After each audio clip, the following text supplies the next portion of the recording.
Hello लोगोफोर बरायबाय बड' जब info official YouTube चेनेलाव आसा खालामो गासैबो मोजां दङ।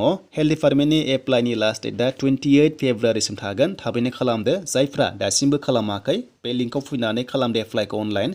बैसोआ 18 निफ्राय 45 इयार्ससिम क्लास 8 पास जानायफोरा ग्रेड 4 आव आरो जायफ्रा ग्रेजुवेट डिग्री दङ स' नोंथांमोना ग्रेड 3 आव नायै पस्टआव जेराव इलिजिबल बेयावनो एप्लाइखौ खालामनो हागोन। दा लोगोफोर एग्जामा जागोन थाबैनो बेखायनो नोंथांमोना प्रिभियास कुइसन पेपारखौ गोबां बिदोंमोन बेखौ आं नोंथांमोन लाना फैबाय। दा बे जाबाय ग्रेड 4 खौ लाबोग्रोदों। नोंथांमोना नुनो मोनदों 100नि जाय एग्जामा 2 घन्टा एग्जाम जायो। स' नोंथांमोना मार्चआवहाय एग्जामखौ होनांगौ जायो। दा लोगोफोर एग्जामा 2 आवार्स मिथिखायो। दा नोंथांमोना माखासे प्रिभियास कुइसन पेपार लाना फैदों। स' नोंथांमोना भिडिअखौ नायलांबाय था। दा लोगोफोर नोंथांमोना जेब्ला एग्जाम हैनो थांगोन अब्ला जेब्लायबो कुइसन पेपारखौ मोजाङै फरायग्रोनांगौ अब्लासो एग्जाम लिरनायाव इजि जायो एबा मार्कशीटखौहाय नोंथांमोना प्रपारलि फरायनांगौ गाइडलाइन्सखौहाय बेनिफ्राय मा थिनदों बेखौ बुजिनानैसो एग्जामखौ होनांगौ नङाबा मोनसे मिस्टेक जानाय लोगो लोगोनो नोंहा गासैबो रेजेक्ट एबा केन्सेल जायो। थ' बेखायनो मोजां प्रपारलि नोंथांमोना कुइसन पेपारखौ नाय माजों लिरनो होदों माजों लिरनो होआखै स' नोंथांमोना नायना ला। जेरै पेना थायो ब्लेक पेन बल पेनजों नोंथांमोना लिरनांगौ जायो। स' नोंथांमोना ब्लु एबा रेड होनाङा अब्ला केन्सेल जानायनि खोथा थायो। स' बेखायनो गाइडलाइन्सखौ मोजाङै नाय जाहाथे नोंथांमोना एग्जाम लिरनायाव आन्दाया। दा बेखौनो नोंथांमोननो गिबियै खिथाबाय जे बे एग्जामा अफलाइन जायो 2 घन्टा आरो बेवहाय इंलिसनि आरो एसामिसनि दङमोन ग्रेड 4 आव नाथाय ग्रेड 3 आव अनलि इंलिस जायो कुइसनाहाय। दा लोगोसे मेथ्स फैयो साइन्स फैयो बेनिफ्राय जिके फैयो लोगोफोर। स' नोंथांमोना माखासे सिलेबासखौ नायना लानो हागोन। आं नेक्स्टआव फारि फारि होजोबगोन। दा लोगोफोर मार्चआव जायो नोंथांमोनाहाय बेवहाय नेगेटिभ मार्किंबो मोननाय नङा डाइरेक्ट अफलाइन एग्जाम बेनिफ्राय 1 जायोब्ला 1 नाम्बार मोनगोन आरो एबा मोनसे कारेक्ट जायोबा 1 नाम्बार मोननाय जायो। दा लोगोफोर एग्जामा इजि फैयो बेखायनो काट अफआ हाइ लेभेलाव थाङो आरो ग्रेड 4 आव जायखिजाया एबार एग्जामा कन्टिनिउ जानाय लामायाव थांगासिनो दङ मानोना कमन एग्जाम नालाय दा आं सानो ग्रेड 4 आ एक्सट्रा जागोन बादि मोनदों मानोना लोगोफोर ग्रेड 3 आरो ग्रेड 4 गोरोबा बेखायनो ग्रेड 4 आ एक्सट्रा कमन एग्जाम जागोन बादि मोनदों। दा बेसेबां सैथो जों बेखौ फैबाय थानाय समाव मिथिसिगोन। दा बिदिब्ला लोगोफोर जों थांसो फैदो कुइसनखौ नायनोसै माबायदि कुइसन नांगौ एबा माबायदि फैदोंमोन सिगांनियाव जों बेखौ नायगोन।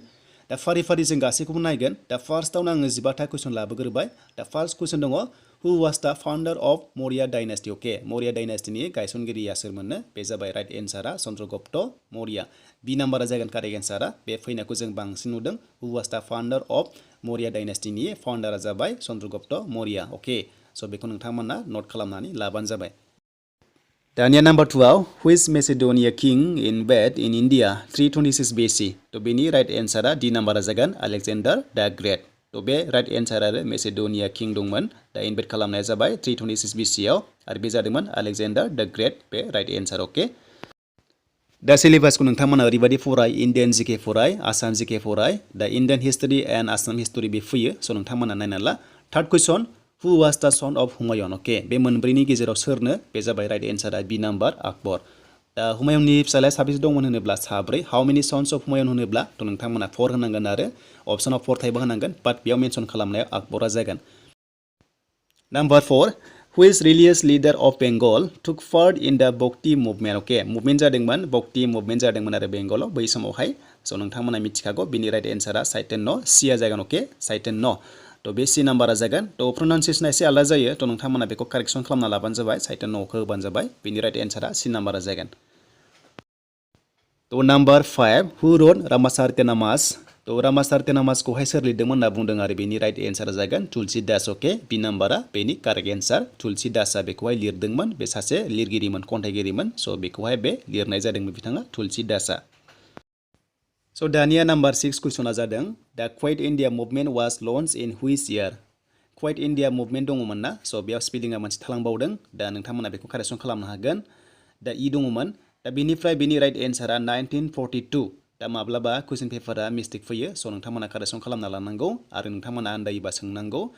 दा 1942 मोन बेनि राइट एन्सारा स' नोंथांमोना बेखौ नायना लाबानो जाबाय बेनि कारेक्ट एन्सारा 1942 बे मेक्सिमाम फैयो एग्जामावहाय। स' दानिया मोस्ट इम्पर्टेन्ट कुइसन बेनो जाबाय number 7 when was Pakistan created as a separate dominion। अके थ' बेनि राइट एन्सारा 14 आगस्ट 1947 इण्डियानिबा 1947 15 आगस्ट मोनना जोंहा फ्रिडमा स' नोंथांमोनाथ' मिथिखायो इण्डियानिखौ बाट पाकिस्ताननिखौ सोंदों 14 आगस्ट 1947। स' नेक्स्टआव जोंहा फैबाय दानिया इन हुइच सिटि डिड दा 1857 रिभल्ट स्टार्ट। नाम्बार 8 कुइसन तो बिनि राइट एन्सारा मिराट जागोन सिटियाव अके बबे सिटियावहाय 1857 आव रिभल्ट स्टार्ट खालामदोंमोननो बेनो जाबाय मिराटआव सो नाम्बार सी बिनि राइट एन्सार तो लखनौ प्लाङो खायसे तो बेखौ आन्दायनाङा बिनि राइट एन्सारा मिराट number 9 what is the largest planet in our solar system तो largest planet in our solar system is maybe नोंथांमोनाथ' मिथिखायो जुपिटार तो नोंथांमोना नाम्बार बी खौ होबानो जाबाय जुपिटार एन्ड स्मलेस्ट बा नोंथांमोना मार्कारिखौ होनो हागोन मार्कारि सो नोंथांमोना मिथिखागौ साइन्सआव एसे नायबानो जाबाय साइन्सनि एसे फैयो नोंथांमोना 9 नाम्बारनि कारेक्ट एन्सारा जुपिटारखौ होनांगोन बे जाबाय लार्जेस्ट एबा देरसिन दानिया जोंहा नाम्बार 10 आव फैबाय लोगोफोर नाम्बार 10 आ मोनसे कमन कुइसन What is the longest river of the world? तो नोंथांमोना longest river of the world एबा in the world होनोब्ला तो बिनि राइट एन्सारा जेब्लायबो नील ओके सो नील दैमाया सबसे देरसिन आरो longest river of the world जाबाय नील ओके नाम्बार सी आ right answer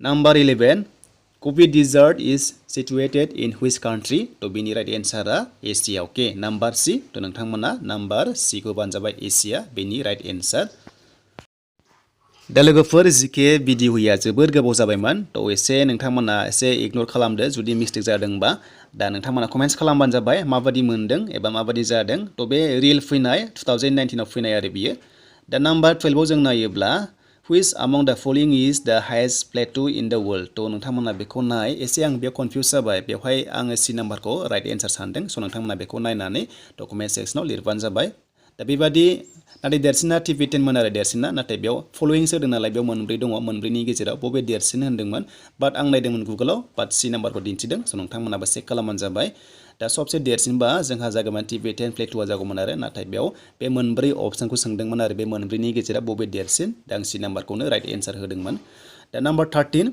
What is the capital of Japan? तो मोस्ट इम्पर्टेन्ट कुइसन दाखालिसो अलिम्पिक जादोंमोन नङा होमबा सो नोंथांमोना बेखौ मिथिखायो दा बे नाम्बार बिया जागोन टकिअ सो बिनि केपिटेला जाबाय जापानना टकिअ अके जोंहा टकिअ जादोंमोन ना अलिम्पिक दा बेयाव नोंथांमोना नायदो बेखौहाय मिथिखागौ तो नेक्स्टआव थांसै दानिया जोंहा नाम्बार 14 आव सो नाम्बार 14 आव मा कुइसन दं जों बेखौ नायनोसैलाय दानिया फैदो दा जोंहा बेयाव मोनदों Where are the hanging gardens which are considered as one of the 7 wonders of the world situated तो बेवहाय दं आरोबाव फिन खनसेबाव सो नोंथांमोना नुनो मोनदों hanging gardens होनना बुङोब्ला बे जाबाय नाम्बार सी बेबिलन अके बेबिलनाव दङ सो नोंथांमोना बेखौ कारेक्ट एन्सारखौ होनांगोन नाम्बार सी बेबिलन सो दानिया जोंहा 15 नाम्बाराव थांसै बेनिफ्राय 16 मोनसे कुइसन दङ ब्लेंक दङ सो नोंथांमोना बेखौहाय कमेन्ट सेक्सनाव बुंहरबानो जाबाय लिरहरबानो जाबाय जे बेसेबां दङ होननानै राइट एन्सारखौहाय दा जों 15 आव थांसै फैदो 15 नाम्बाराव जों थांसै दा 15 नाम्बाराव ओरैबायदि बुंदों डिब्रुगड़ इज situated on the bank of which river okay